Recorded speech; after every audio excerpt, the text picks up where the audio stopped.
Testing. There we go. Now the microphone's working. Hello, everybody.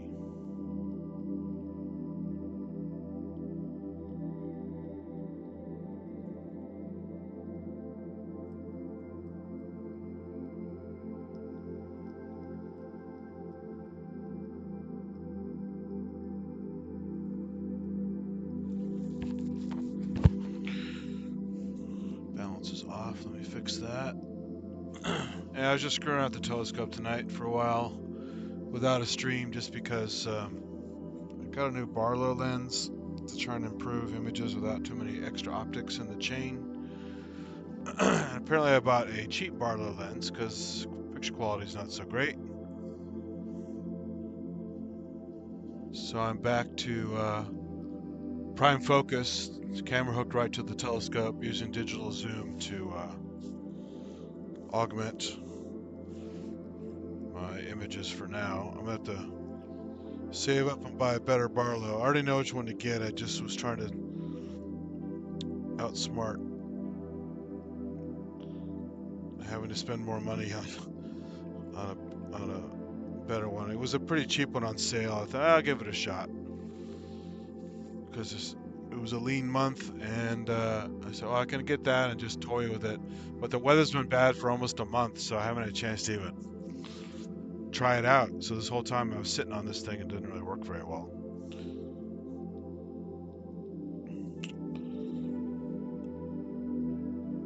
So that's lovely, of course. So now I gotta spend more money on some more stuff.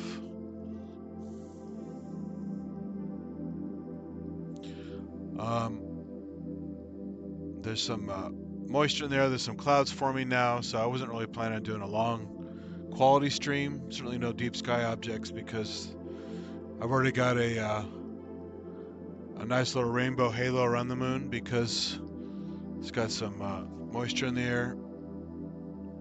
Probably some ice crystals forming a moonbow. It's not the typical big one you get, the 21-degree halo, but it's a nice little moonbow. About 5 degrees across, something like that. Maybe 4 degrees across. But you can't tell on the stream. The moon looks okay here. It's just, but I'm also not zooming in too much on it. But I did notice when I started a couple hours ago, playing around with some gear, that Mare Orientale on the limb of the moon was getting some side illumination, just barely. But it's been many hours since then, and it's not quite looking the same. But I can zoom in a little bit on the area. I didn't have the camera hooked up at the time, but you can see that divot right there. That should be where Mare Orientale is.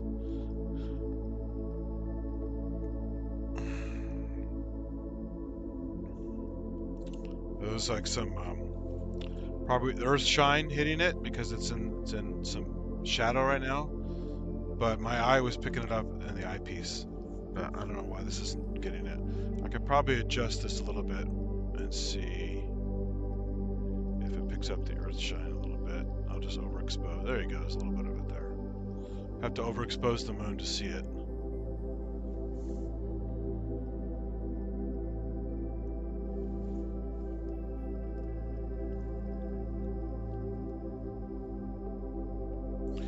Not something you see every day. I don't remember the last time I looked at this thing.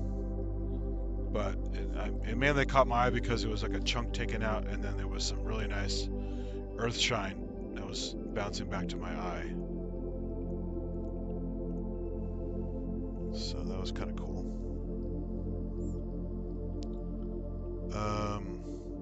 Also, I noticed when I tried to fire off the StreamYard was being really stupid today. I think there's another bogus stream sitting there not doing anything that I need to close. I created stream number 16 like 3 times, and each time it wouldn't refresh on YouTube and show up correctly, and then I quit StreamYard, I quit YouTube, came back, and then one of them showed up. And then I waited a while longer, and then the second one showed up. But there was a third one that didn't show up. So I don't know what the hell's going on with. It's just one of those days of weird tech problems. So anyway, like I said, it's not a great image of the moon right now because it's looking through some moisture. There's a moonbow right now, like it's a mild moonbow, not a big crazy one. There's a band of clouds below the moon off camera, about covering probably 45 degrees of the sky, and the clouds starting to come up from the horizon all around me. For many hours it was actually pretty clear. It was moisture and not perfect scene, but definitely no clouds. And now the clouds are starting to come in again, which is fine. Again, I was mostly screwing around tonight with my stuff, not intending to do anything groundbreaking, because again, I was just happy to be out, use the equipment for a little while, because it's been at least a month, maybe a month and a half, since I had a chance to do anything with bad weather and going to NAM and being sick for a while and all kinds of stuff.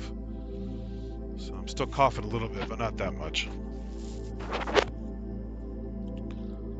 So I've got Stellarium in the background. You can see a little mini image, digital image of the moon as part of the interface. I just left it in the background, so don't worry about that. I can navigate around a little bit. Let's see if we can see anything else interesting. I might have to adjust the exposure.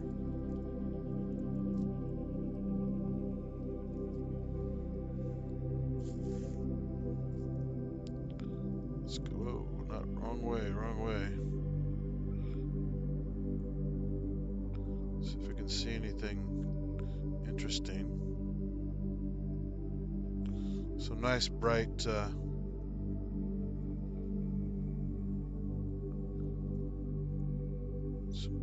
craters there. That's nice. This is the and I gotta remember, it's been a while since I looked at the moon map.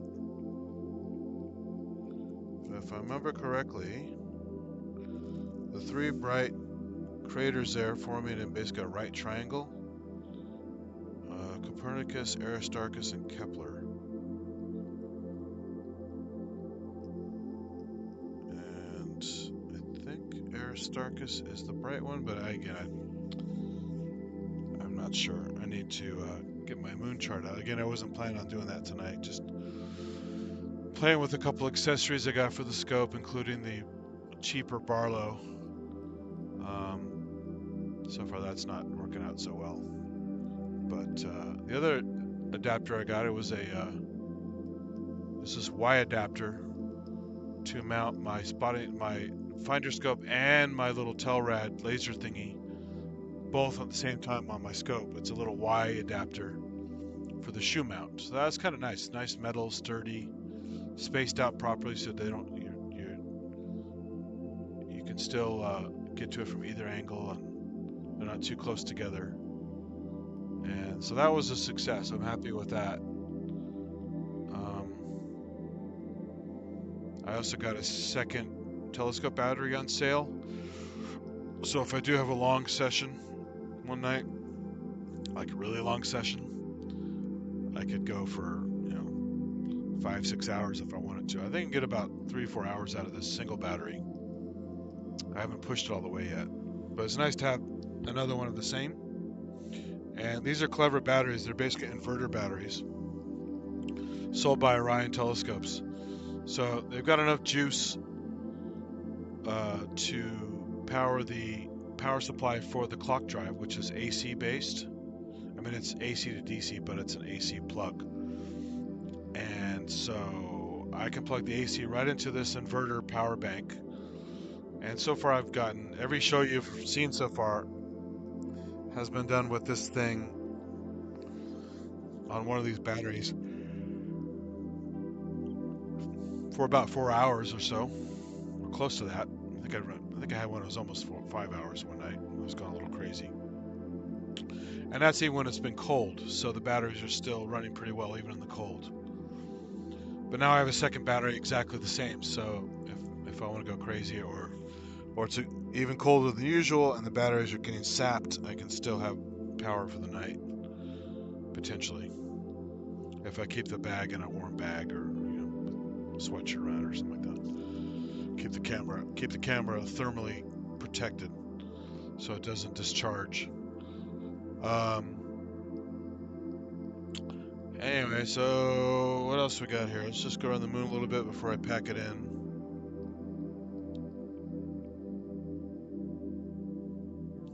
You clearly see a nice area of Mare, and then the more brighter, pale areas there. Oh, there's some nice individual Mare there. I can't remember all of them right now. I have to look at the moon map to pick them all out, but there's, they all have Latin names, but everyone knows from all the Apollo missions and stuff, they know them by the English names. So it's Sea of Crises, Sea of Tranquility, I think there's Sea of Birth or Rebirth or something like that.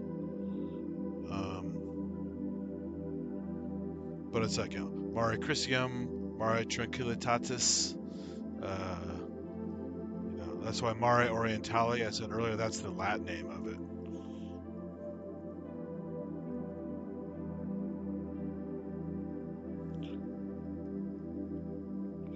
So lots of Mare here, which of course the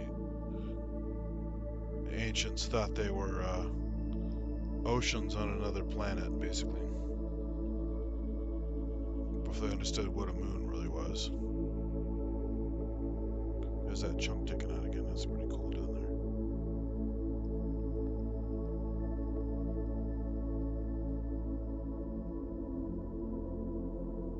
Oops, that's too fast.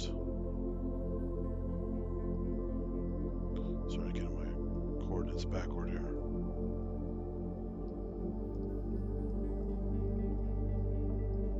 See if there's anything down here. Some nice heavy peppering on the edge here. Look at all those craters.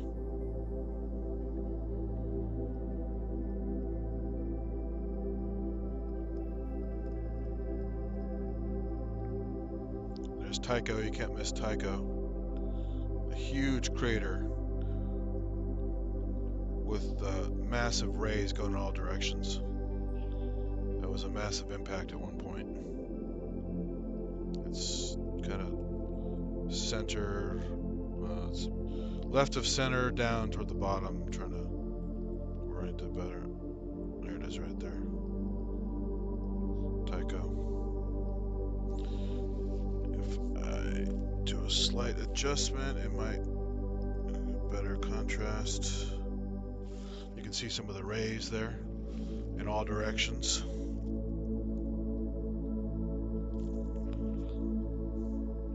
Very impressive. Massive impact.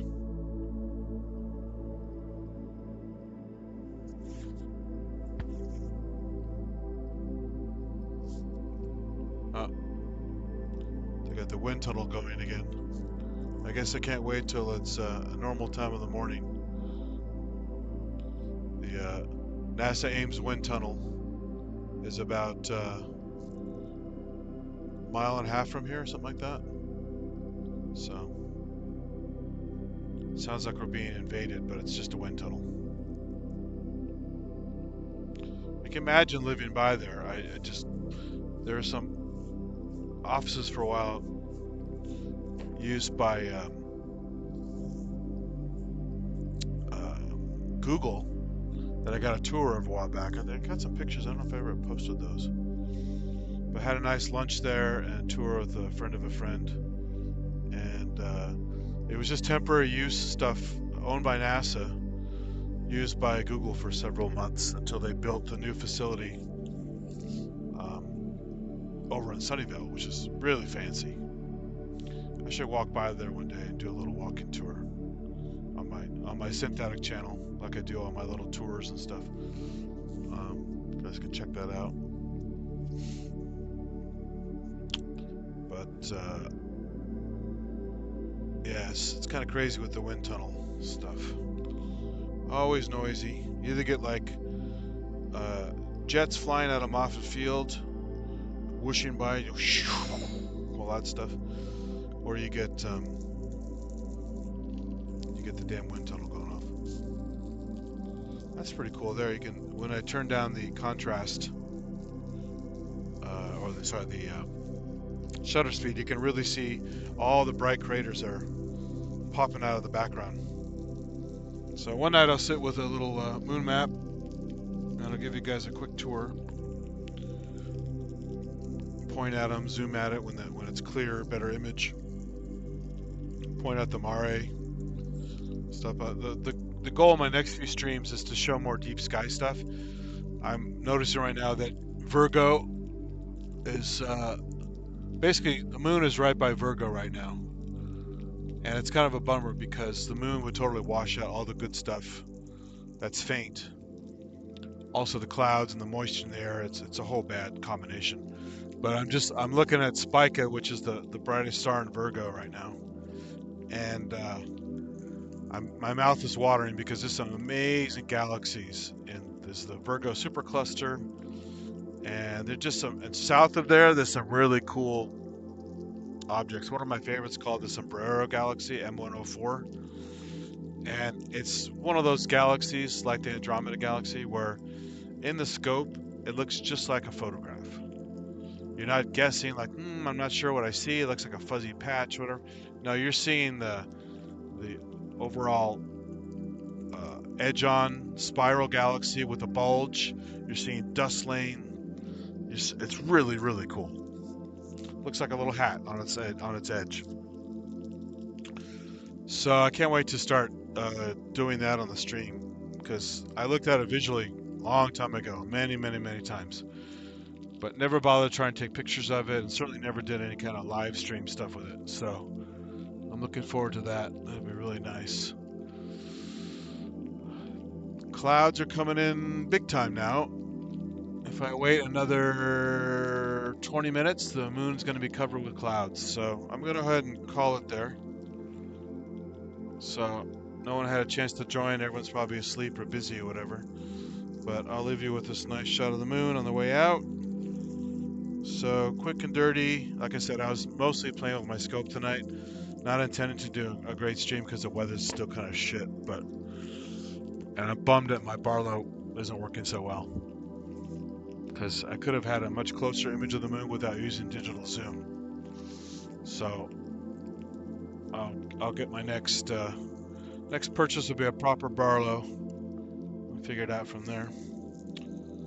Anyway, thanks again, anyone who watches the replay, and stay tuned. There'll be some more coming up as the weather gets better, but this week it's been pretty bad. This is just a rare night where there was at least a little bit of clarity. So anyway, take it easy, everybody. I'll catch you later. Keep watching the skies and keep looking up.